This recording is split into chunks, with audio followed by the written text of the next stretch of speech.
So we are reading from the Srimad Bhagavatam, Canto 10, Chapter 86, chapter entitled Arjuna kidnapped Subhadra and Krishna blesses his devotees. Text 27 through 29.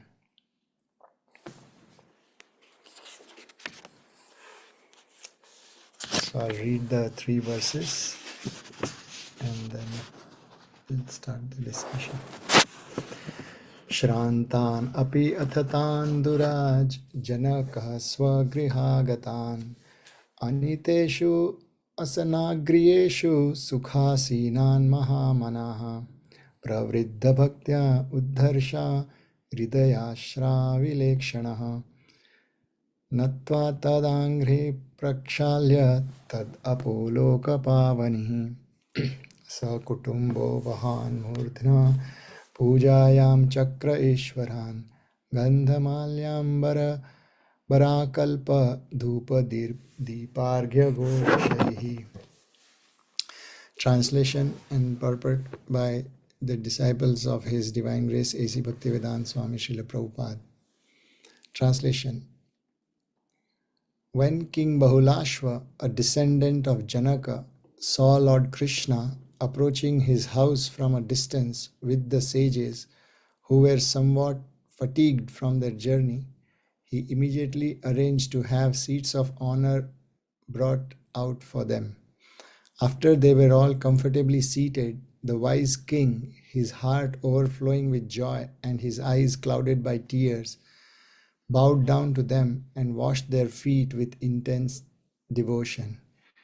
Taking the wash water, which could purify the entire world, he sprinkled it on his head and the heads of his family members. Then he worshipped all the great lords by offering them fragrant sandalwood paste, flower garlands, fine clothing and ornaments, incense, lamps, arghya, and cows and bulls. Purport. Srila Prabhupada comments, Bahulashva, the king of Videha, was very intelligent and was a perfect gentleman. He was astonished that so many great sages, along with the Supreme Personality of Godhead, were personally present in his home. He knew perfectly well that conditioned souls engaged in worldly affairs cannot be 100% pure, whereas the Supreme Personality of Godhead and his pure devotees are always transcendental to the worldly contamination. Therefore, when he found that the Supreme Personality of Godhead, Krishna, and all the great sages were at his home, he was astonished, and he began to thank Lord Krishna for his causeless mercy. The word Ishvara in this verse refers not only to the Supreme Lord but also to the exalted sages in his company. This is confirmed by Acharyas Sridhar Swami and Vishwanath Chakravarti. Hare Krishna. So join me in the prayers unto the Srimad Bhagavatam before we begin the discussion. Well, if you could speak just a little louder, we can hear you better, if you can. What? If you can speak a little louder, it's easy for us to hear, if possible. Okay. Thank you.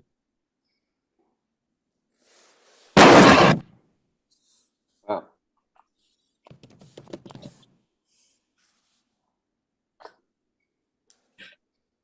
Is this volume good enough?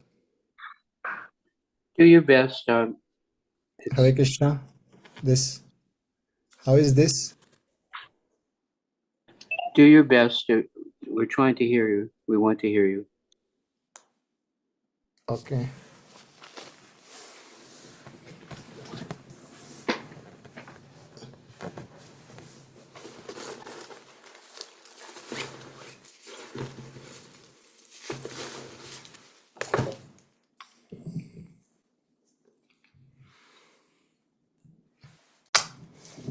Okay, is this better now? Yes, Prabhu, it looks good. I mean, it sounds good. Thank you. Okay. Om Namo Bhagavate Vasudevaya. Om Namo Bhagavate Vasudevaya. Om Namo Bhagavate Vasudevaya. नारायणं नमस्कृत्य नरं चैव नरोत्तमं देवीं सरस्वतीं व्यासं ततो जयमुदीरयेत् नष्टप्रायेषु अभद्रेषु नित्यं भागवतसेवया भगवतीरुत्तमश्लोकैर्भक्तिर्भवति नैष्टिकी कृष्णाय वासुदेवाय देवकी नन्दनाय च नन्दगोपकुमाराय गोविन्दाय नमो नमः। ॐ अज्ञानतिमिरान्धस्य ज्ञानाञ्जनशलाकया चक्षुरुन्मिलितं येन तस्मै श्रीगुरवे नमः। श्रीचैतन्यमनोभीष्टं स्थापितं येन भूतले स्वयं रूप कदा मह्यं ददाति स्वपदान्तिकं वन्देऽहं श्रीगुरोः श्रीयुतापदकमलं श्रीगुरून् वैष्णवांश्च श्रीरूपं साग्रजातं सहगणा रघुनाथान्वितं तं सजीवं साद्वैतं सावधूतं परिजनासहितं कृष्णचैतन्यदेवं श्रीराधाकृष्णपादान् सहगणा ललिता श्रीविशाखान्वितांश्च हे कृष्णा करुणा सिन्धु दीनबन्धु जगत्पते गोपेश गोपिकान्त राधाकान्त नमोऽस्तु ते तप्तकाञ्चन गौराङ्गी राधे वृन्दावनेश्वरी ऋषभानुसुते देवी प्रणमामि हरिप्रिये वाञ्छाकल्पतरुभ्यश्च कृपासिन्धुभ्य एव च पतितानां पावनेभ्यो वैष्णवेभ्यो नमो नमः। जय श्री कृष्ण चैतन्य प्रभु नित्यानंद श्री अद्वैत गदाधर श्रीवासादि गौरभक्तवृंद हरे Krishna Krishna Krishna Hare Hare Hare Ram Ram Ram Hare Hare. Hare Krishna, devotees, and my obeisances to all the assembled devotees and the senior devotees, Adi Purush Prabhu, Arjun Prabhu, and so many others. Hare Krishna. So, this particular chapter, here is a pretty interesting chapter which highlights the personality of Krishna being very persuasive and very insistent. We see right from childhood, when Krishna was just a very young little boy, he had his way of doing things, and he would convince everyone around him to follow what he thought was the right way and right path. So even when he was just a very young child, he somehow managed to convince the whole host of Brajvasis, Nanda Maharaj and all his associates from Nandagram, to not do the puja or worship of Lord Indra and instead worship Govardhan hill. So it is explained in that pastime also that it's very unusual for a very little boy who was just barely about 7 years of age to come in an assembly and convince everyone to do something which was against their annual tradition of worshipping Lord Indra and expressing their gratitude. And he somehow entered that assembly and presented amazing arguments, and which led to the worship of Govardhan hill and eventually lifting of Govardhan hill and the crushing of pride of Indra and so on. So our acharyas say, when the Supreme Personality of Godhead wants to convince someone, it is impossible to defeat that logic or argue with him. He somehow tries to appeal to them through logic and other means. Otherwise, the Lord actually does not need any of these things to convince his own people. Even for that matter, the opponents also. If he wants, he can do anything, anytime, in any manner he wishes to. But he tries to use the worldly methods. So here also we see that in this particular pastime, I'm just briefly summarizing it, that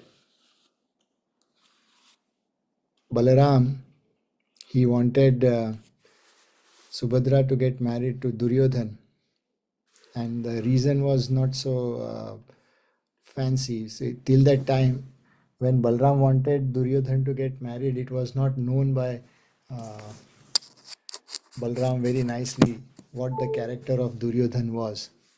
So, just that Duryodhan was a very good disciple and of Balaram, and he was his favorite disciple in mace fighting, or what we call in Hindi as, or in Sanskrit as Gada Yuddha. And Balram being the favorite, he thought that it's very good that if my favorite student gets married to my own sister.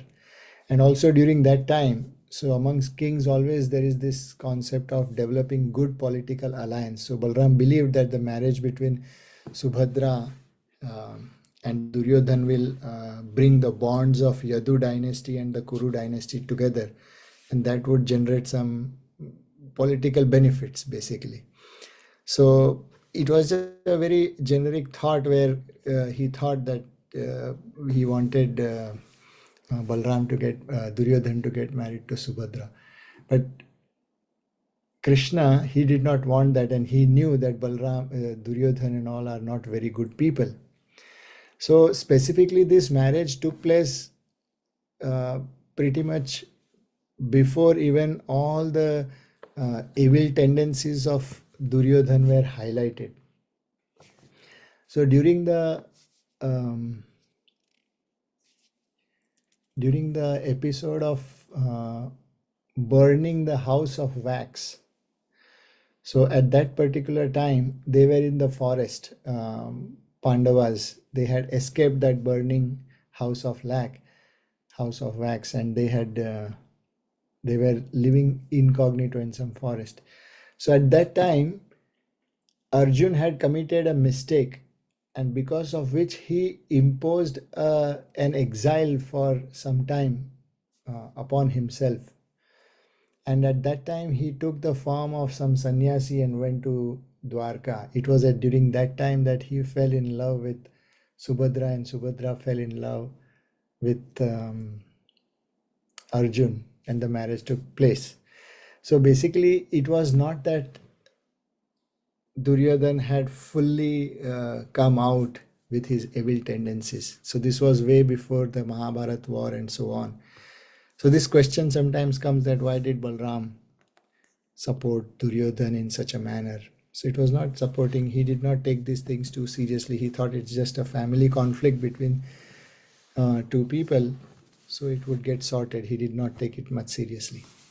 This also, so one of the aspects I wanted to highlight here is Balram being the elder brother, and it was the culture during that time that if the elders of the family take some decision, everyone supports. So here Balram is the elder person, but he took a decision which Krishna counteracted, and he in fact did something which caused a sense of a slight humiliation for some time to Balaram.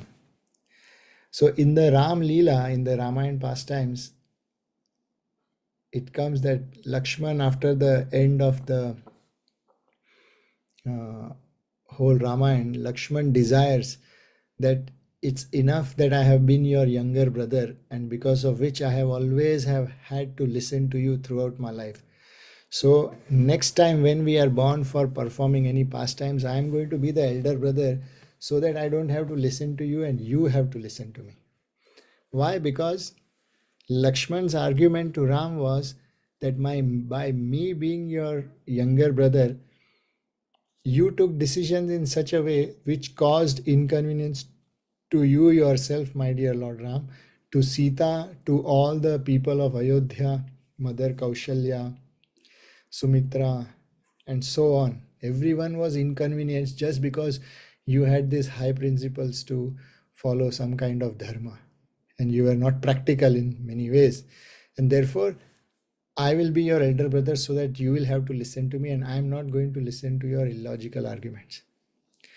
So considering this, that Balram was an avatar or an incarnation specifically elder to Krishna for this particular reason of not wanting to have to obey Krishna. So pastimes such as these are very much interesting, that Krishna still had his way. He knew that he cannot ask and then follow the instructions of Balram, so he would override him many times and then he would then apologize and so on. So with that aspect, it's also an interesting pastime. So here we also see that during that time, even when Krishna had not Krishna had just began to show his intellectual prowess. See, when Krishna was young, very few people believed that he was the Supreme Personality of Godhead. Only those who loved him, or those who knew him from scriptures and so on, they had some sense of his greatness. Otherwise, everyone else, they felt that this guy Krishna is a bit little overrated person. He's not so not such a great mystic personality, or not having any power. It's just that there are some interesting weird stories which are being run around, but they do not exactly attribute to his own strength. This was what was believed. However, during that time, there were other few people who knew that this person is not an average person. He is some extraordinary person and so on. And few of them knew that he is the Supreme Personality of Godhead. So during this is one of the first pastimes, just before just before Arjun got married to Subhadra. As I said, they were in the forest. They had just escaped the house of wax, and they were in the forest during that time. So Duryodhan had just started coming out and expressing his envy and wanting to destroy. So till that time, nobody knew that this whole plan was laid out by Duryodhan himself to burn these people. But so Duryodhan thought that these are very, very ordinary people. I don't need to take them seriously, just eliminate them. But during the same time, personalities such as it is described here in this purport, Bahulashva, the king of Videha, was a very intelligent and perfect gentleman. And he was astonished that so many great sages, along with the Supreme Personality of Godhead, were personally present in his home. So this means that Bahulashva and Shrutadev, another devotee there in the kingdom of Mithila, where specifically Sita was born, the kingdom of Janaka. So in this particular place, the people knew that Krishna is the Supreme Personality of Godhead, or he's a very great person, and he was accompanied by great sages. Surprisingly, very few people in Hastinapur considered Krishna to be that great. So probably Duryodhan was so blinded by his own ego that he could not understand that. So those who had not spent so much time with Krishna, they were considering him in a very respectful manner and honoring him, washing his feet and so on. While Duryodhan, Karna, Shakuni, who were there in Hastinapur, they were not sufficiently apprised, or they did not perceive of Krishna as being the Supreme Personality of Godhead. Of course, Shakuni, the maternal uncle of Duryodhan, had this clear understanding that Krishna is the Supreme Personality of Godhead. He is Narayan himself. However, he felt that because he is born as a human being and he is bound to follow all the all the family traditions and so on. So it was always Shakuni's effort to checkmate Krishna through the traditional rules, regulations, and obligations of family matters and so on. So in either case, none of them thought that they are obliged to follow and take the statements of Krishna so seriously. So Duryodhan was even more blind by that. So Duryodhan lacked vivek, or what we call in English we call this as discrimination. He lacked it. He had a basic problem of not having common sense. It is also explained that Duryodhan once, despite all of this, so I'm just going back and forth to give a perspective. So Bahulashva, the king, he is honoring Krishna in such a manner, and beyond that, there are so many such incidents and situations where Krishna is honored by external kings and also by leaders of Hastinapur himself, such as by Vidur, such as by Bhishma Dev, and so on. Still, Duryodhan never ever sensed that he needs to pay attention to how Krishna is being respected as the Supreme Personality of Godhead. He never somehow got this.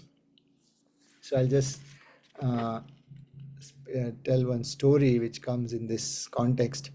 So once Duryodhan, so this is just before the battlefield of Kurukshetra.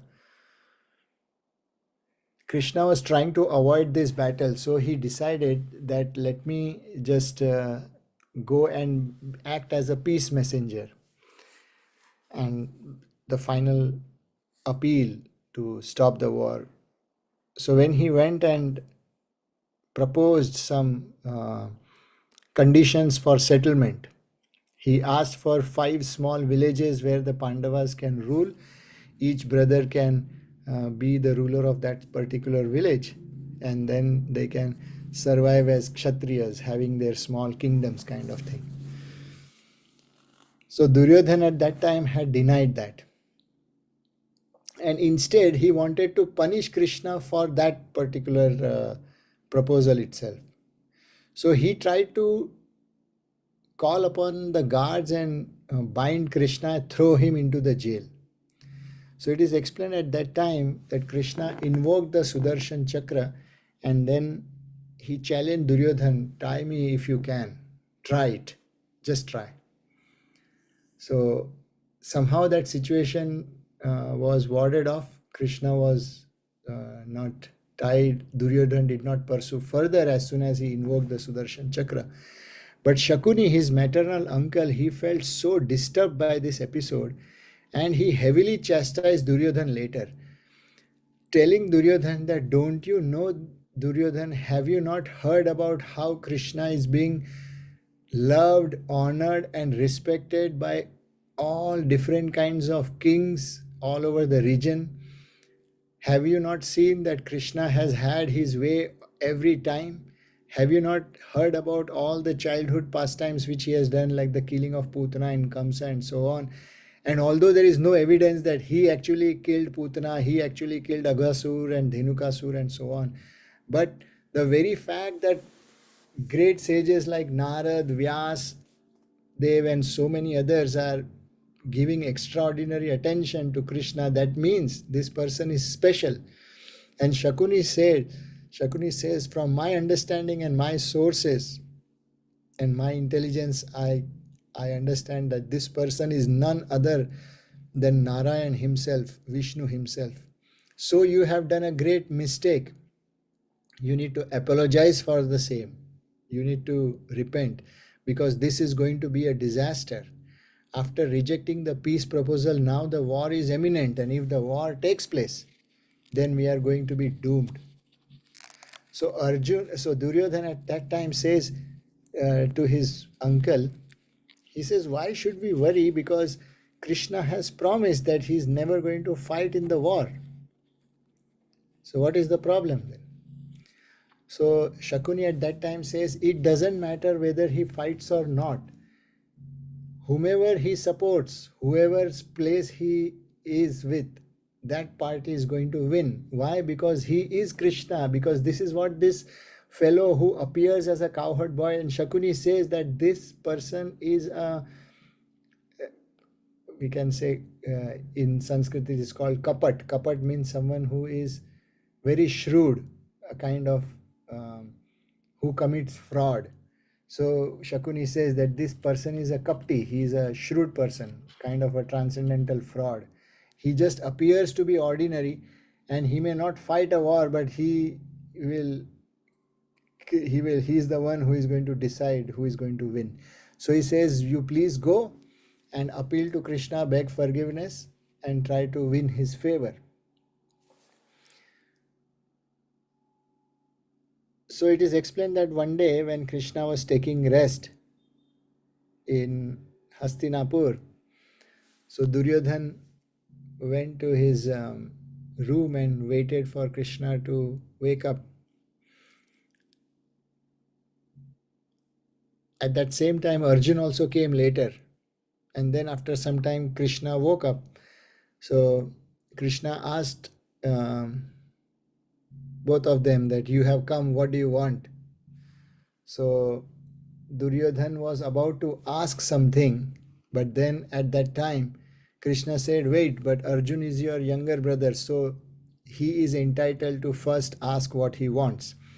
Now both of them had come with a proposal that they wanted Krishna to participate in the war with them.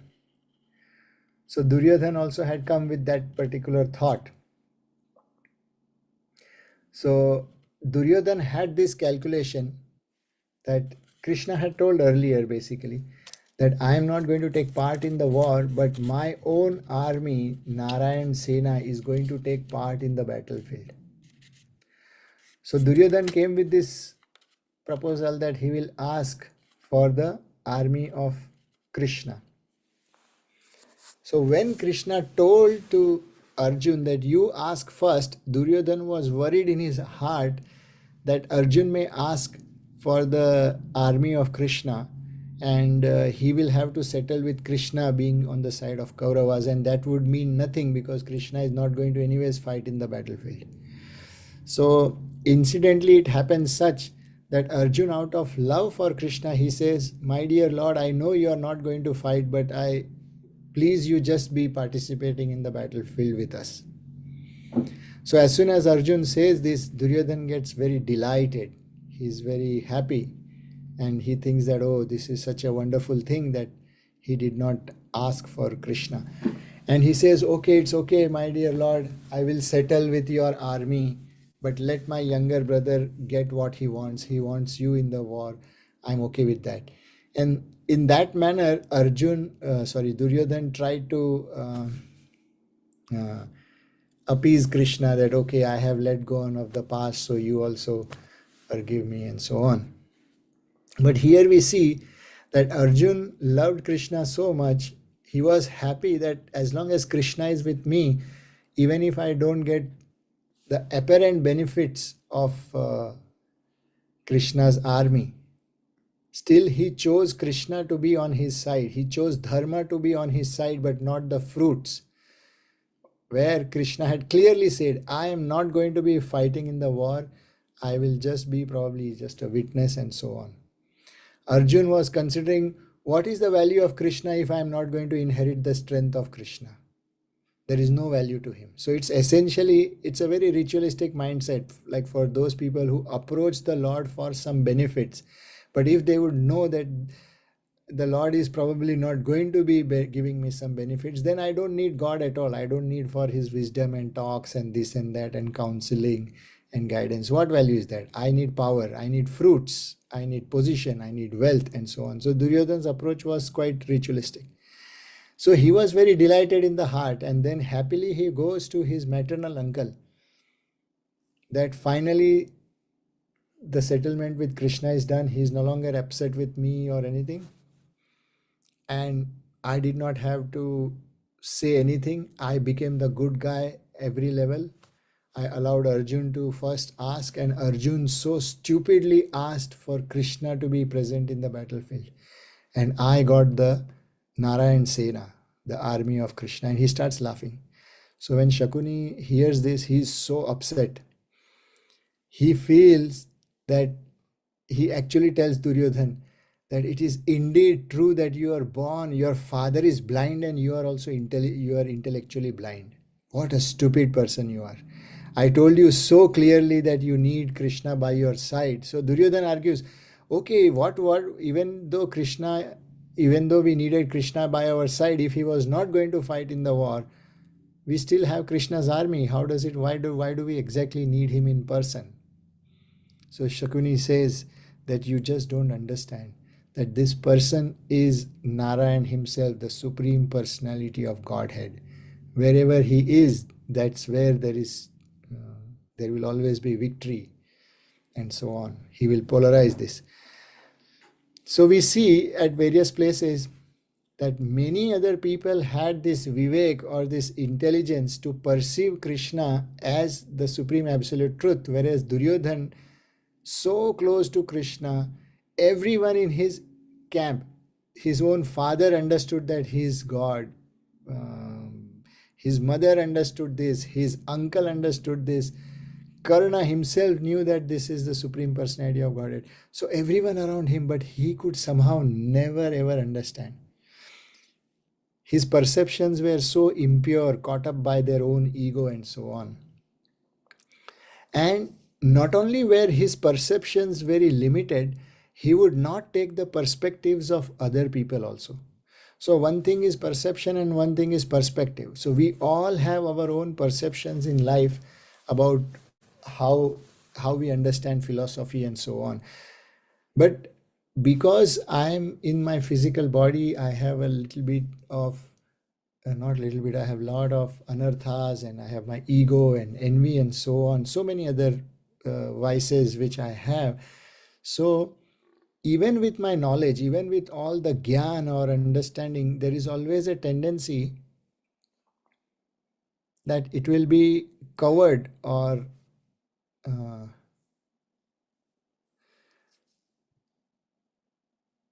distorted because of my anarthas, this knowledge.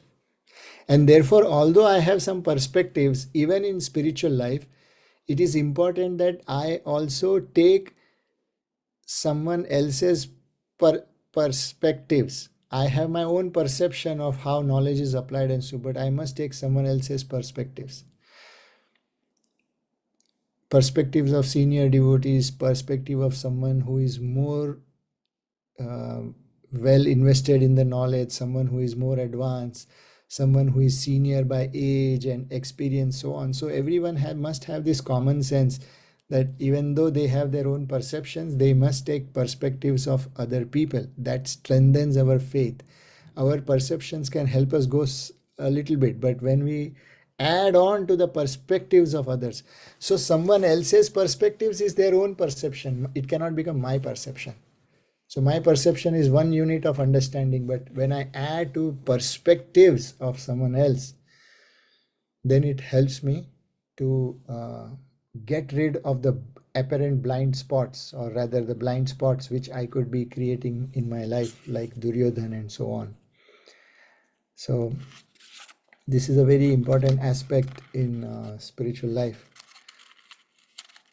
So when we see that great people who were senior to age to Krishna by 30 years, 40 years, and so on, they somehow had this clear understanding that he's the supreme personality of Godhead, and someone close to Krishna, bound by one's own ego, did not have this understanding.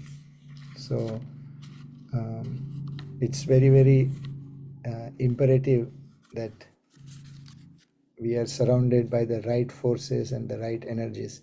Just like here, King Bahulashva, he was not only surprised that Krishna had come to visit him, but also that he was accompanied by many great sages.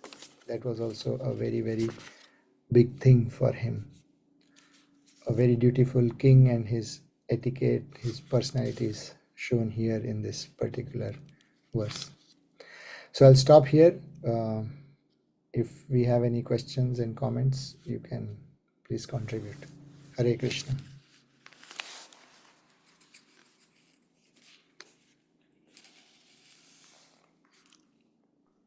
Thank you very much, Jagannath Priya Prabhu. Wonderful narration. Wonderful purport. Thank you. Dear devotees, please, it's time for you to shine and ask a question in the right state of mind. Don't challenge Jagannath Priya. What? Sorry. I'm asking them not to ask challenging questions. I'm asking them to ask pertinent questions in the right state of consciousness, which they always do. Yeah, anything is fine. Please. How about Nitai Chand Prabhu? Nityananda Chandra Prabhu, you're the great mind here. Please make a comment. The diploma, what does the diploma say? Uttama Adhikari?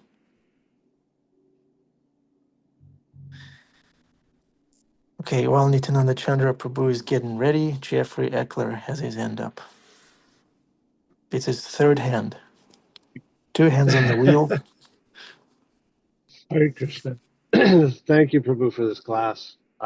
Finally at a red light, so I feel comfortable enough to ask a question. But as we understand Balaram and his relationship as older brother and kind of the cultural moray of acquiescing to the elders' perspective and the things you've described there about that kind of unique relationship. And we also understand that Krishna's in the heart, and that Balaram, if and correct me if I'm wrong, is an expansion of Krishna.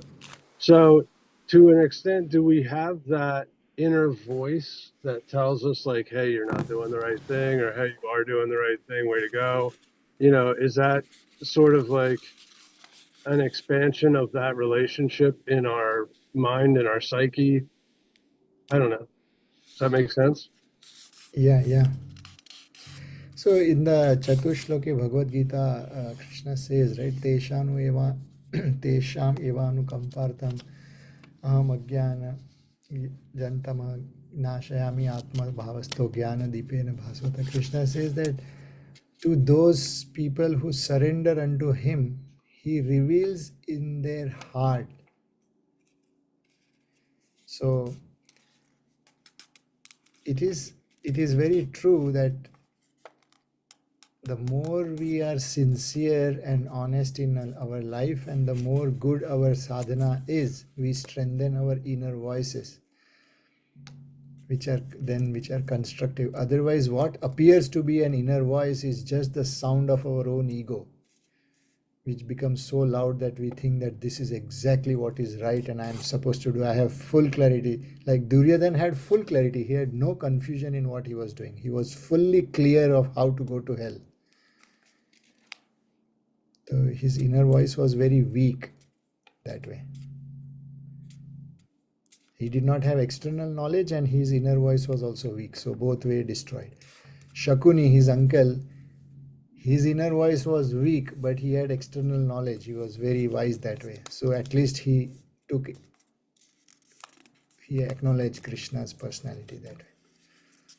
But the whole point of Bhakti Yoga is actually ultimately strengthening our inner voice. Not Bhakti Yoga, all forms of spiritual practice is to strengthen inner voice.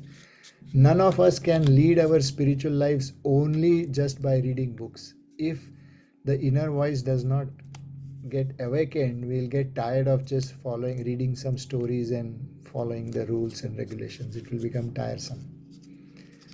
So we have to be internally also connected. So for Our those who inner are very voice. Yeah, our inner voice is said yeah properly. That's great inner yeah voice, huh?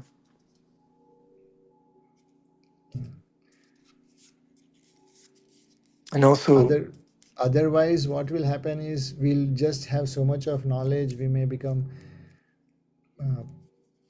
proud or lost in that information, and it will not lead to anything. So ultimately Prabhupada also says, the Bhagavatam says in the 11th canto, then Krishna becomes your guru from the heart and guides you even more further. Then the spiritual life becomes very relishable. So there is a complete union between the external sound of the Guru and the internal sound of the Chaitya Guru. The sadhana then becomes a very joyful process. Jagannath Priya Prabhu, it says in the Shastra that Krishna is never alone. When he's in our heart, Is Balaram also there, or is just Krishna in our heart? Is he alone in our heart or not? No, so all his potencies and energies are there. So Krishna, the scriptures say that the localist form of the Lord is Kshirodakshaya Vishnu. So everything is an expansion of the Lord and the potencies also.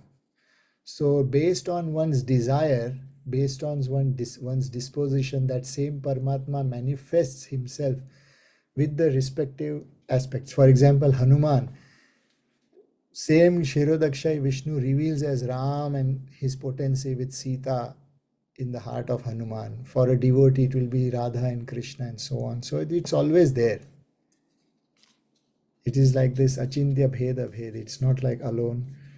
And there is no division between the Lord. Lord, his potencies, his pastimes, his features, as Brahman, Paramatma, Bhagwan, everything is there in Paramatma. It's not that there is Paramatma, so Bhagwan is not there and Brahman is not there. And therefore, if there is no Bhagwan, therefore there is no Radha or there are no pastimes. It's not like that. They are always there. It just manifests as we start getting more and more eager to perceive him. Thank you, Prabhu. What about Krishna's devotees? Are they included in that package too? Is Jeffrey Eckler in my heart? Am I in Jeffrey Eckler's heart? As a servant, aspiring servant of Krishna? Yes, why not? It's infinite. The heart is an infinite place, but not You as heard it, Paramatma, Jeffrey? of course. Not as Paramatma, but a person, Prabhupada Very says, well. when a person becomes a pure devotee, he loves the entire universe. So how do you love entire universe? And it's not that you fall in love with someone only when you see him. The love is just overflowing. So it is all encompassing. That word is used, right? All encompassing. Means it's the love for every living entity is already there. So in that sense, it is there, but not in the tattva sense that Paramatma. Not in the tattva sense. Thank you. Very clear. Thank you, Prabhu. Dear devotees, please, we have a very knowledgeable speaker, a very devotional speaker. Please make a comment.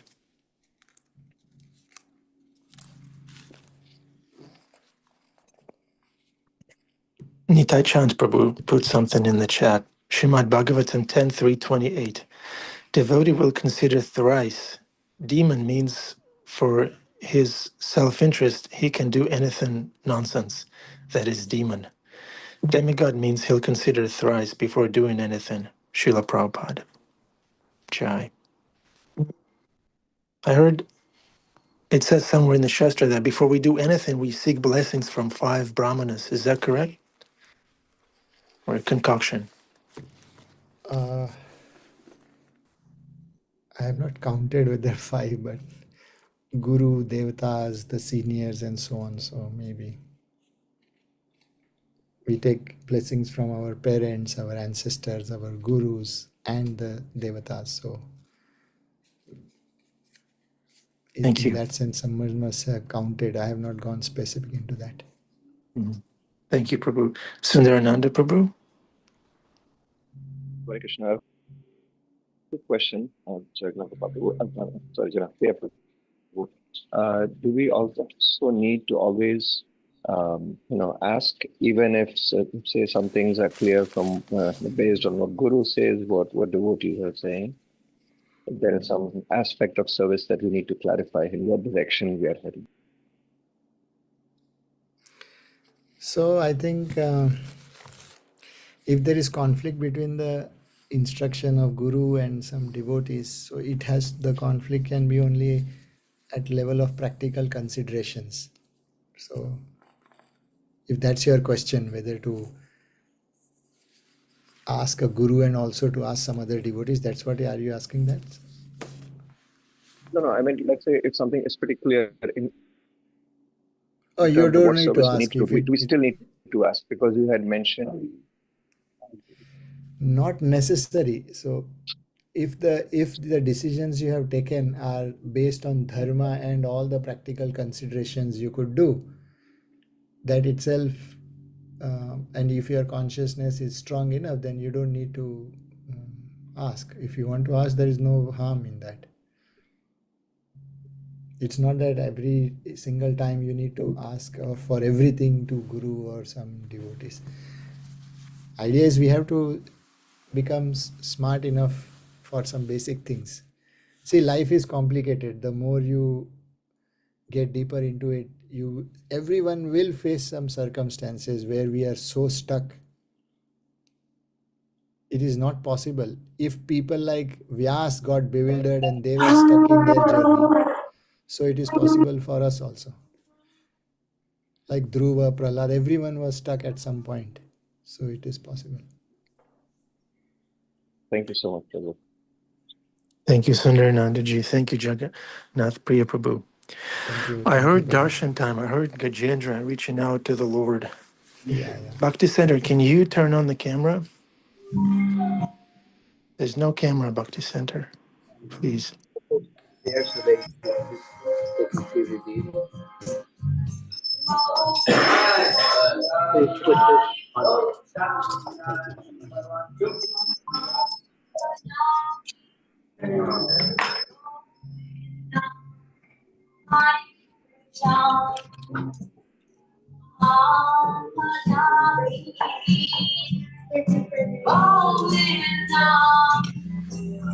Please put this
on.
Think we lost Ananda Vihar Prabhu as well. I'm here. I'm here. I'm here. Okay, I'm here. okay.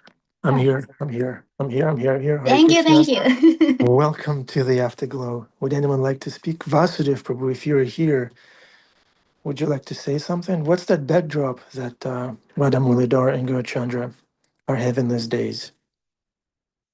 Is it Srimati Radharani's favorite color? Vasudev Prabhu ki jai. So good to see you. Hare Krishna.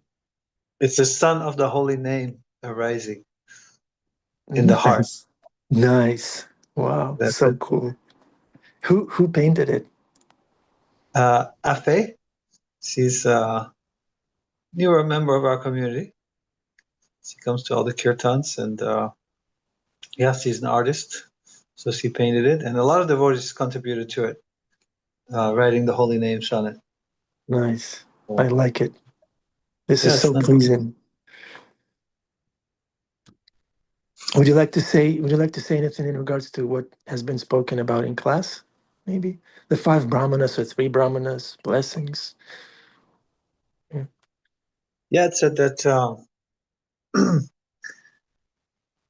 Bhishma Dev, he spoke to Yudhishthir, and when they arrived, when he was lying on the bed of arrows, and they said, "You are always protected because you're following the spiritual master, Achyuta, the Lord, infallible Lord, and the Brahmanas." So it said there that if you, yeah, follow the instructions of the Lord, and those instructions are confirmed by Guru and the Brahmana, Sadhu, then you can be very, very secure on the path. Narottam Das Thakur also says, what is it? I forgot but he said also, Guru Sadhu Shastra, make those words one with your heart, and you'll be always protected. You'll always be safe. It's a very good. Of course, as Jagannath Priya said, we cannot always be asking every single thing, but especially, like you said, we have these big decisions in life, like big turns to take in life, and it's always good to be under guidance. Just the principle itself of being under guidance is very pleasing to Krishna when we take that approach, because this is the way how we always stay under Krishna's shelter. And material life is full of difficulties, full of difficult situations, full of challenging situations, full of dangers also, and both on the material level, but also spiritually. We can so easily get deviated. And that's what we see. Most being around for so many years, most devotees at some point get a little distracted, get a little off the path. It's very unfortunate. And then this is one of the main reasons. It's too not actually serving and taking guidance. Because just by that principle, you always be protected by Krishna from Maya. Thank you, Prabhu. Machita sarva durgani mat prasadat tirshasi, Krishna says. If you become conscious of me, by my grace, you'll overcome all obstacles of material existence. Apichetvam ahankaran na shoshasi. But if you do not hear me, Krishna says, na shoshasi ahankara, because of ahankara, because of your false ego. The false ego says, oh, I do it my way. I can figure it out. I'm independent. Na shoshasi, if you don't hear me because of false ego, pinangshisi, you'll be lost. So this is, we always have to hear Krishna. Krishna speaks through us, through the Shastra, through from within the heart, and through the devotees and the Guru. So we should listen. That's why bhakti starts with Shravanam, and then we're always safe. Hare Krishna.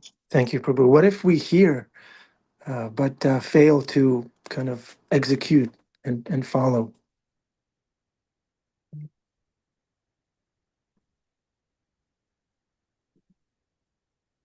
Still, at least we're hearing. Yes. Thank you for At that. least the first step is there. The next step also should be there. We follow, but at least we're hearing. You Yeah. know, Yes. at least A is there. Now we have to do B also. But Exactly. you know, at least A is there. So it's a good start. Exactly. Thank you for thank you. Thank you. Bona fide answers backed up by Shastra, by experience, by smile. Thank you, Vasudev Prabhu. Thank you very Hare much. Okay, Dana Krishnas Radharani, please get ready. You are the reciter today. Please chant the mantra and we'll go practice what we learned today. Dana Krishnas Radharani. Haribol, Prabhu. Hi. No. Oh, I'm sorry. Did I interrupt No, someone? I was gonna say I was looking for the quote for the three brahmanas. Hold on, Nityananda Chandra. Hold it. Just 1 second. Okay. Dana Krishnas Radharani was reciting the Maha Mantra. Sorry. Dana, please restart. Hare Krishna, Hare Krishna, Krishna Hare Hare, Rama Hare Hare. Thank you. Thank you very Krishna. much. Thank you. Thank you, Dana I'm so Krishnas grateful Radharani. for all of you. I'm so grateful for all of you so much. Thank you. Thank you, Dana Krishnas Radharani. Nitai Chand Prabhu, please. So I was looking for the quote. The three Prabhupada said the devotee asked three other devotees or three brahmanas. So I was looking it up. I couldn't find the quote because there's innumerable content. But I did find this quote. This is very interesting. So Prabhupada's telling, this is a Bhagavatam class, 7th canto. He says, there was a king who was giving shelter to all the brahmanas. He had a guest house. A guest house that, so any brahmana can stay there. So many non-brahmanas were also coming. So that, the brahmanas could stay there for free. So the order was that the brahmana can stay there, and then there was a store, and he can take his supplies from the store and eat and live there peacefully.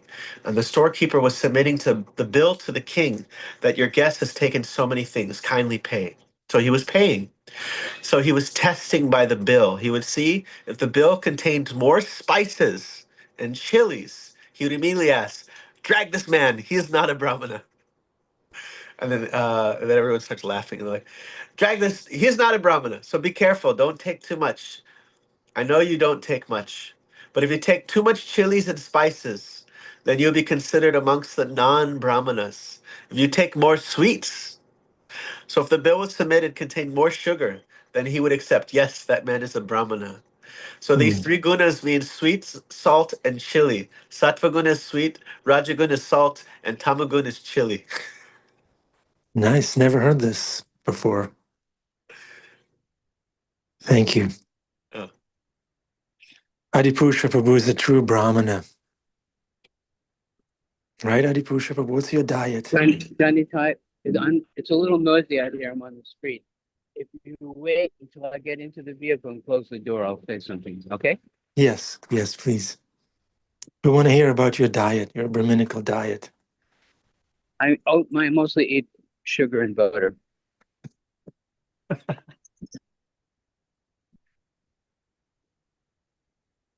Right. Okay. Okay.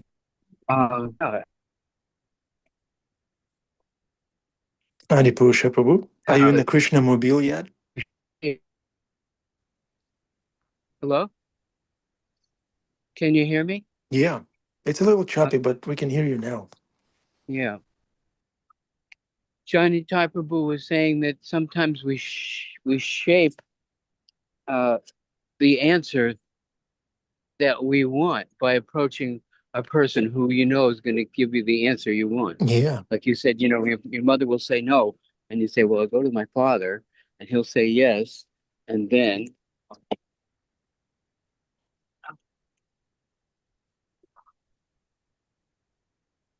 I'll say, well, Dad said it's okay. Yeah.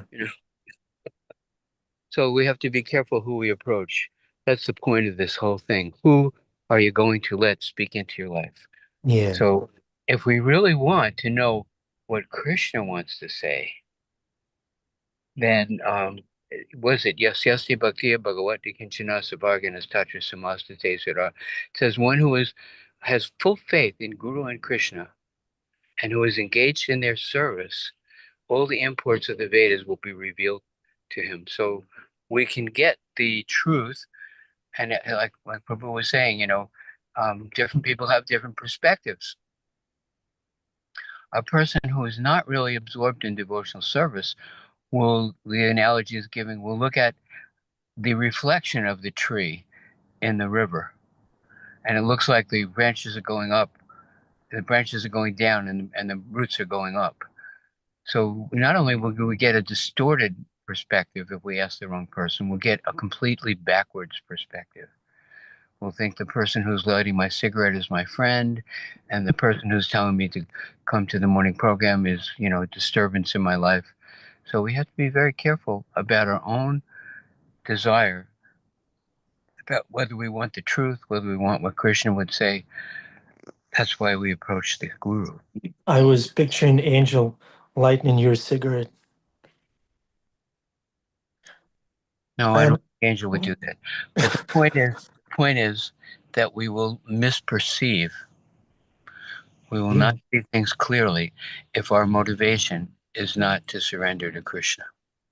I remember I once approached an astrologist. I had a big turn in life, and I approached an astrologist, and he basically freaked me out. Oh, you have 15 years of Saturn here, and then Rahu and Ketu there, and I freaked out and lost faith. And then I went back to Srimad Bhagavatam, and everything got settled perfectly for me so many times. Guru Sadhu Shastra. You can approach 10 Brahmins, 20 Brahmins, 50 Brahmins, but not all Brahmins are Vaishnavas. Yeah. And if we want a particular answer, it says everyone is born into delusion based on desire and hate. I like this, I don't like that. I like this, I don't like that. That's the mental platform. And if we want the answer that we prefer, then we'll find somebody who will tell us that. But if we want the truth, it may not be what we expected. Yeah. There's also a nice quote by Srila Bhaktivinoda Thakur. He said that we should develop friendships with those devotees who are like-minded, who are better than us, and who are affectionate to us. Those are the three criteria. And if you're at a low platform and you pick out people who are like-minded, you're going to stay second class. No. In addition to what you said, we should approach legitimate bona fide devotees who can say it like it is, but at the same time, we should strive to develop intimate relationships with devotees who are kind of on the same page. It's Bhaktivinoda Thakur, not me, or Bhaktisiddhanta Saraswati Thakur, I think. He's inferring the same page means those who are surrendered to Krishna, those who are trying to please Guru, those who are fully absorbed in devotional service. Because you might be, just doing a little something, and you find other people that are like that, and you think, well, this is normal. It says you become like who you associate with. Yeah. So we can desire properly. Krishna, I really want to know what you want. Yeah. I want to know the truth. And then Krishna will give you that quality of association. Yes. But we have to be careful because our own motivation might lead us to seek out like-minded people who are not surrendered to Krishna. Yeah. Like-minded and surrendered. They Surrendered reinforce, and like-minded. they reinforce our second-class platform. And then what have we got? You're stuck. Yeah. True. Wonderful class, perfectly presented. And the question is, who are you going to listen to? Who will you let speak into your life? Who will you seek guidance from? If the blind leading the blind, they're holding on to each other, and one in the front doesn't know where he's going, so he falls in the ditch, and then the whole shebang falls in the ditch, one after the other. So we have to be very careful. Maya is very strong. Yeah. Our own Maya is very strong. But we can always say, Krishna, I really want to know. I really want to know what you want. And if we desire like that, Krishna will help us. Why not? How wonderful is Krishna? He's always there for us. Thank you, Adipusha Prabhu. Of course, Prabhupada, Hare Krishna. Your faith in Krishna is like concrete. Wow. Min has her hand up. Okay, Min. Um, just, what Adiprisha said about choosing who we hear from and how paramount that is for our practice. I came to hear the devotees at Bhakti Center like in the springtime because I was actually tormented. Um, I and there are things that was coming in my mind and like that just wasn't helpful, it seemed like. And I finally I thought maybe I'm not hearing enough from advanced devotees. Maybe I need to hear from people who've been on this path for much longer than I have and have many more realizations. Maybe I could hear from them. And so I came here. I didn't know what to expect, but to hear from these devotees every morning really is changing my life, like in such a profound way. Even if sometimes I don't understand what's been spoken, but like thinking about them, like for instance, yesterday, what Bhima shared, like I listened to it like 3 more times after class. And it's just really like just so nice, helpful. And it made me think about what it really means to sit with God and try to hear him. So yeah, I just wanted to share. It's like hearing from devotees every morning is just such an amazing thing and it's such a privilege and opportunity that just feel like I didn't really deserve. And I'm waiting from you the photo of Adipurcha's fridge quote. Yeah, she wants that sticker. Just do the right thing. Yeah. That's what it says, just do the right thing. It said there's more. Adipusha Prabhu, please unmute yourself. It's the first Chanaka shloka. It says, relax, be patient, and then in big letters it says, just do the right thing. You'll never regret it, and the good Lord will bless you. All right. And we would distribute these. We would stop people and give them. We are supposed to give you one of these, and we're distributing hot meals for the homeless people on the street, and we're asking you to give a donation. So while they're reading, just do the right thing, relax, be patient. You'll never regret it. They're reading that, and it's asking them for a donation. We talked to Geraldo Rivera one day. You know who that is? Mhm. Yeah. It was right across the street from the Bhakti Center. And he pulled up in this big white Cadillac with a convertible, and he was in the car by himself. And he stopped at the street light, and I said, "Sir, may I speak to you for a moment?" And he was like, "What?" You know, I said, "May I address you as Geraldo, Mr. Rivera?" He said, "Yes, you may address me as Geraldo." It was so funny. I said, "Well, this is for you. You can put it on your car, and we're asking if you'll give a donation to help distribute hot meals for the homeless." What? He was like, "What? You want money?" I said, "No, we don't want money. We're asking you to do something that's actually beneficial for you and helping other people." And he was like, "Kid, I think at that time I was about 60 years old, but I had a t-shirt and a baseball hat on. How old were you? 60, 65, something like that. I had a baseball hat on and t-shirt and jeans. And he said, "Kid, I want to tell you something. I'm feeling completely torn. I'm torn. I actually hear a voice saying, 'Don't do it.' On one side, he said, I've been embedded with troops on the battlefield in war zones. I've spoken truth to power to corrupt politicians. I've been on international television, and I've never felt so torn as I do at this moment." I said, "Well, this is, you don't have to worry if we're not telling the truth.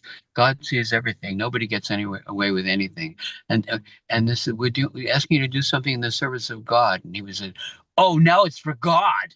It's for God." Don't be ridiculous. Give a donation. So he gave a donation, but he was very, very like, conflicted about